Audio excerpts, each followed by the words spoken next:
Now let's see the LED display. When a light emitting diode is operated at the forward bias, it emits light. Light is emitted when holes and electrons cross the depletion region and recombine. The light emitting diode is a semiconductor device that is manufactured using the semiconductor process. As a result, it can be made as small as a transistor with a very low operating voltage. In addition, compared to other devices, its operation is more consistent and trustworthy over a considerable longer period of time, more than 10,000 hours. LEDs in primary color are available, allowing for complete color presentation. So we have red LED, green LED, and blue LED. So using those LEDs, we can make display. Then it shows complete color presentation. LEDs are now widely used in lighting, traffic signals, outdoor billboards, stadium large screen displays, and a variety of other applications. LEDs made of gallium arsenide first appeared in the early 1960s. Only infrared light was produced by the earliest commercial LEDs, which were utilized for sensing and photoelectric applications. In the late 1960s, the first visible light red LEDs were produced utilizing gallium arsenide phosphide on gallium arsenide substrate. Their brightness was later improved by replacing the substrate with gallium phosphide. Pale green light LEDs with gallium phosphide as the light emitter were developed in the mid-1970s. Yellow LEDs were also made possible by combining two gallium phosphide chips, one red and one green.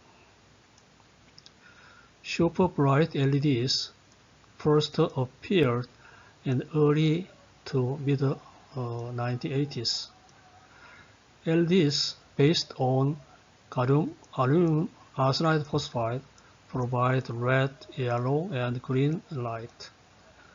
By the early 1990s, indium gallium aluminum phosphide was being utilized to manufacture ultra-bright LEDs.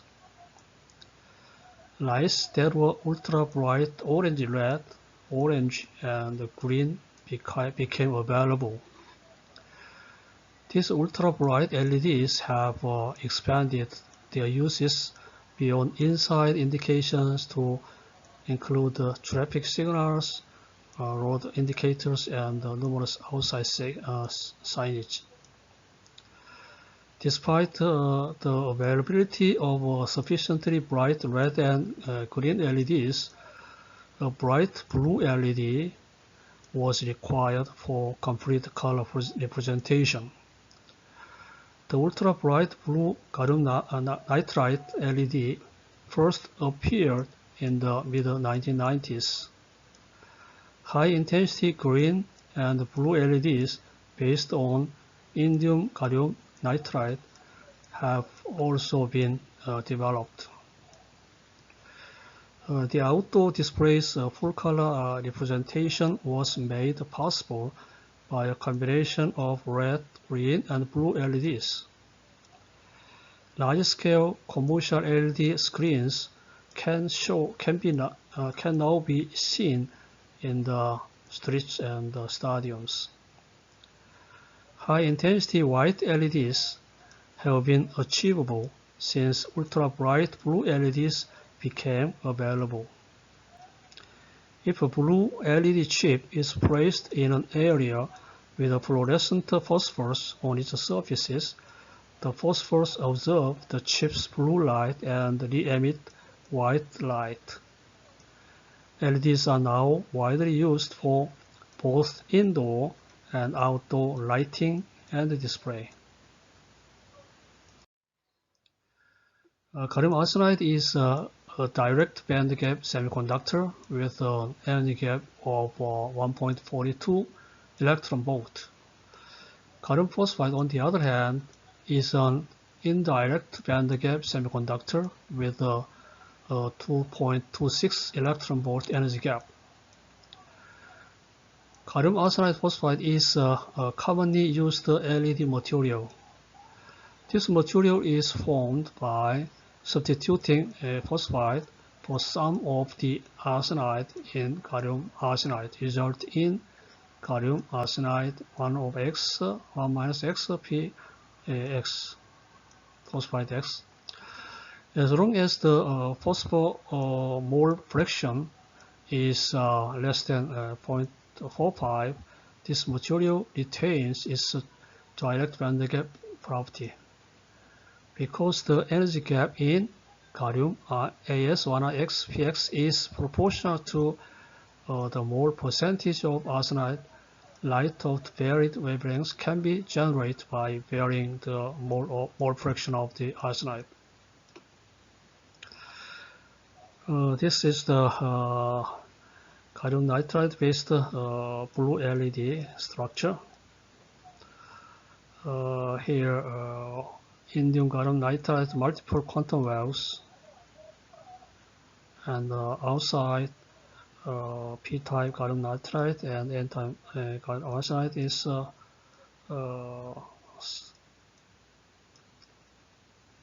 formed, and so in the gallium nitride multiple quantum well is sandwiched between p-type gallium nitride and n-type gallium nitride. So this is the same structure. Yeah.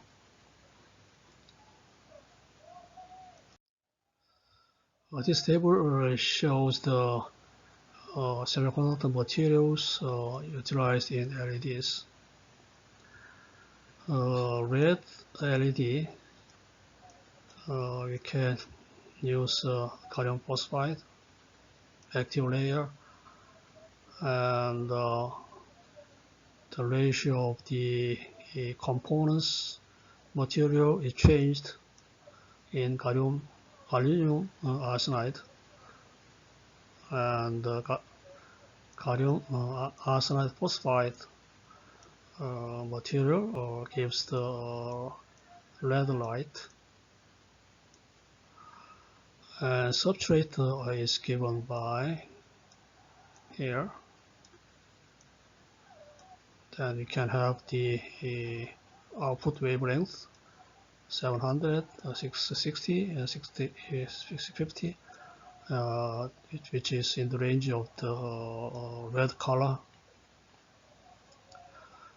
And the orange LED, we use gallium arsenide phosphide, and we slightly change the amount of arsenide,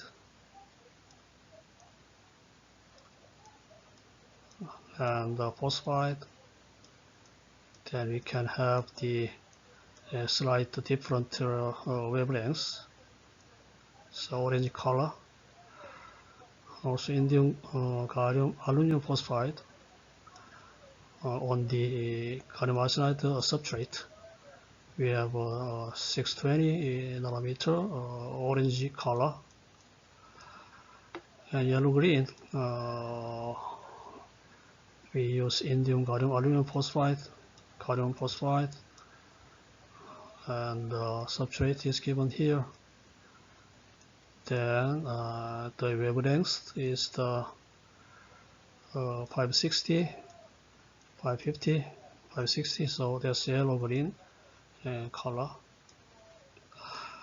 For blue LED, we use indium gallium nitride on the alumina substrate.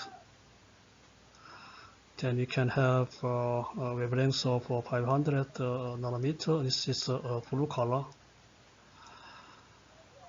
Silicon carbide is also used, and we can have wavelengths of 470 nanometer, and the indium gallium nitride, and slightly change the amount of component elements. Then we can have slightly lower wavelengths, blue color. So using these kinds of materials, we can have the visible LEDs.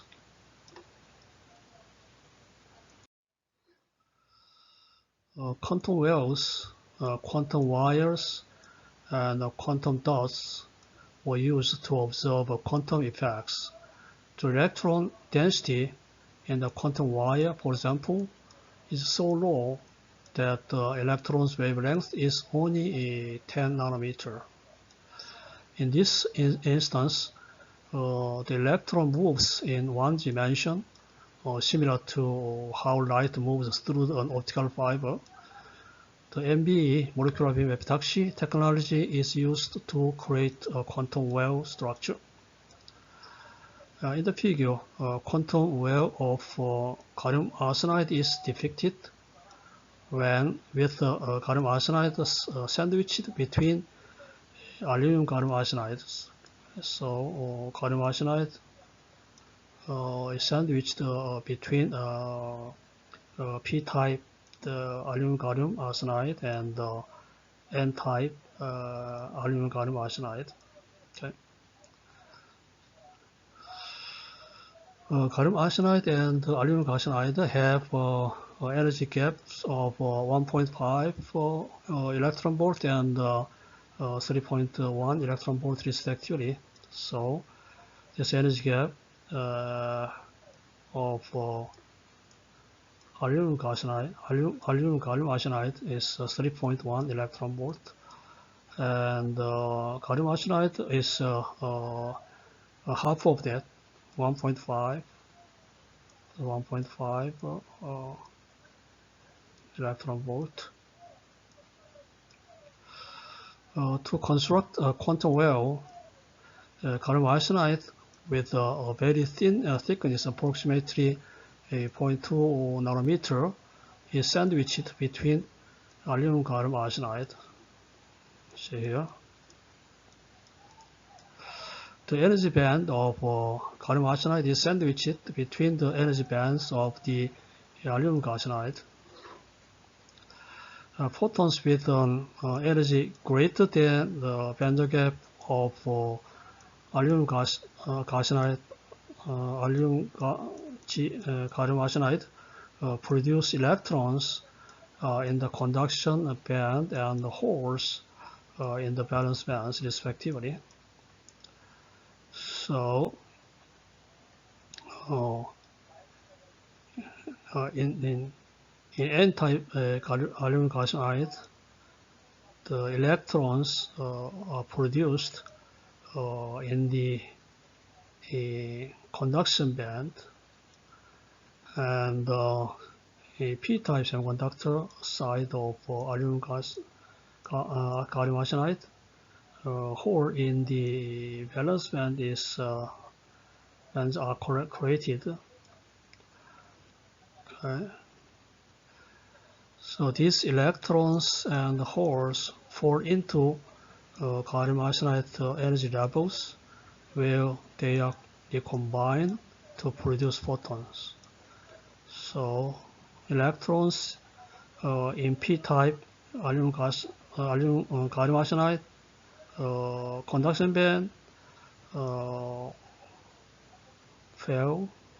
fall into the gallium arsenide, and holes in the valence band of the P-type aluminum gallium arsenide fall into the gallium arsenide side, and then these electrons and holes are recombined and emit the photon. Right? So in this way, this LED it functions.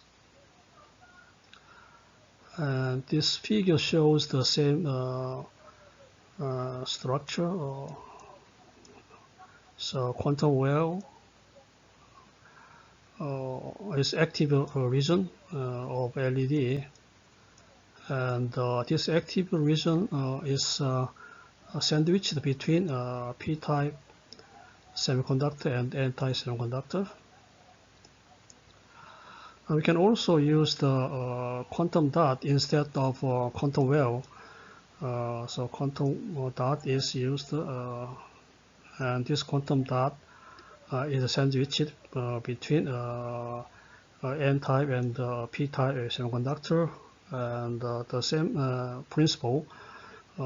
P-type is hole and N-type electrons cross the boundary and are recombined in the active region to produce the photon. This figure shows the blue, green, and red LEDs, and this table shows the materials for red, blue, and green LED materials here. Okay, and this figure shows the progress of the luminance efficiency as function of the time. So you can see that luminance is sharply increased today compared to the past luminance of the LEDs. The luminance LEDs greatly increased. Okay. And this figure shows the material for red LED is gallium arsenide indium phosphide, and for green gallium phosphide, and blue gallium nitride. So these materials are used for red, blue, and green LEDs. And this slide shows various ways to obtain the white light using a LED. First way is to combine red, green, blue LEDs. Then you can have the white light. And this is, we can use blue LED and phosphorus. Then we can obtain a white light. And this way is to combine UV, ultraviolet LED, and phosphorus. Then we can have white light. And that is combination of complementary LEDs. Then we can have white light.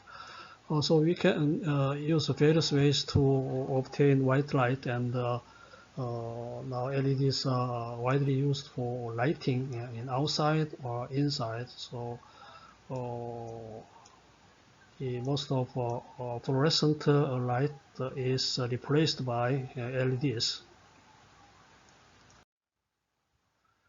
LEDs are extensively utilized for large billboards on building rooftops and scoreboards in stadium, as previously mentioned.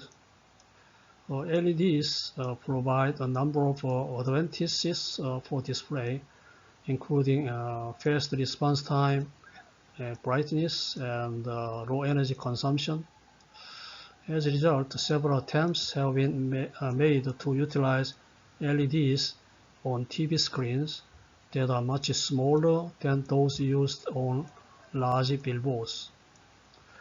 The LED should be as small as 100 micrometer for this purpose for TV, which is possible with today's semiconductor technology. However, we must arrange millions of micro-sized LEDs on the TV screen, which is an extremely difficult task. As a result, micro LED TVs have yet to come to market. Chinese business TCL has released a mini LED television on the market. On the TV screen, millimeter-sized LEDs are used. Micro LED television will soon be available on the market. Now let's see the FED. FED is a field emission display. At room temperature, a cold cathode generates electrons through field emission, whereas a traditional cathode ray tube requires heating to generate electrons. Wood discovered the field emission phenomenon in 1897 while researching arcing between two platinum electrodes in a vacuum. If an electric field of larger than 0.5 volt per angstrom is applied to a metal surface in a vacuum, electrons on the metal surface can be released through quantum mechanical tunneling. The high electric field contributes to the potential barrier being lowered, allowing electrons to tunnel through it. If we use a sharp metal tip, we can have the optimum efficient electron emission. The FEA field emitter array was developed in 1968 by SPINT of the Stanford Research Institute in the United States, utilizing molybdenum tips. This work resulted in the development of the unique cold cathode technique used in FED prototypes. The field emission technology, however, did not immediately lead to the FED due to the aging problem in tips and the high operating field for phosphorus. These technical issues were not solved until Mayer of Leti in France unveiled the first completely functional prototype FED in 1985. Following that, new tip materials like diamond-like carbon and carbon nanotube were developed, as well as field emission technology. Cold electrons are used in the FED to hit phosphorus a few hundred micrometers away from the tip. So this distance is just a few hundred micrometers from the tip as phosphorus here, resulting in generating of light. As can be seen, the underlying concept of light generation in the FED and the CRT is the same. The disadvantage of the CRT was that it became bulkier as the screen size grew larger. The light generating mechanism in the FED is similar to that of the CRT, but it is much thinner. As a result, FED was thought to be one of the most promising flat panel displays. This figure shows field emission process. Quantum mechanical tunneling emits electrons from the tip when a few tensor bolts are put between the gate and the tip. These electrons are accelerated to the anode and at higher voltage from few tensor to a few thousand volts. Then high-speed electrons collide with the anode, which is made of phosphorus material, and light is produced. The cathode tip and anode are separated by a few millimeters of spacers. A vacuum of less than 10 to the minus 6 torr is maintained between the two plates. So this figure shows the field emission process. If you apply the voltage, then this barrier is lowered. The thickness of barrier become thinner, so the electrons can tunnel through the quantum barrier to the vacuum. So if you apply the voltage to the tip here, then electrons can be emitted through the quantum barrier, potential barrier, to the vacuum here. So electrons are emitted from very sharp tip, and these electrons hit the phosphorus. Then light is generated. So the distance between tip and the phosphor is just less than 2 millimeter.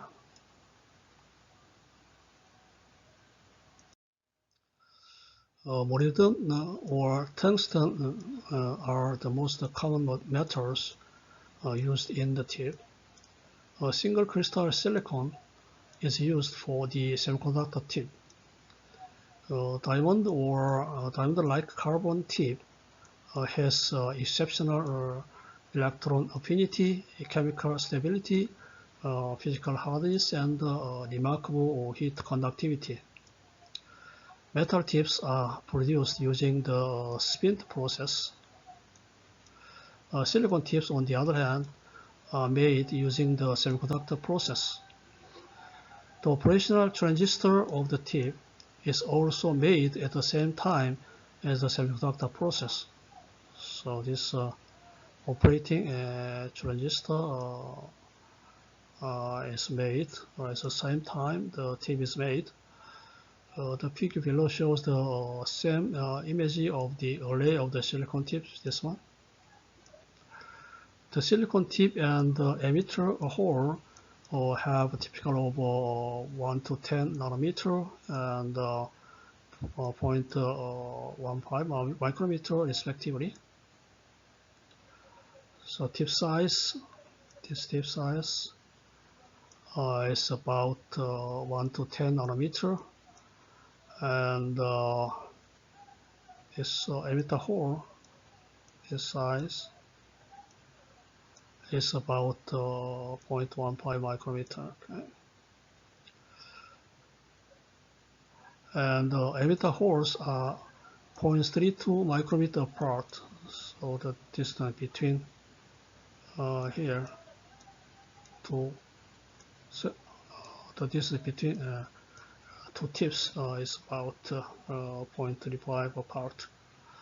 As previously stated, the FAD was envisioned as a future flat panel display that may eventually replace the CRT. However, the tips aging problem could not be solved.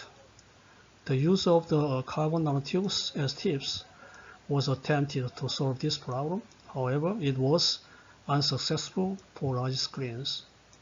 As a result, the FAD was likewise removed from the market.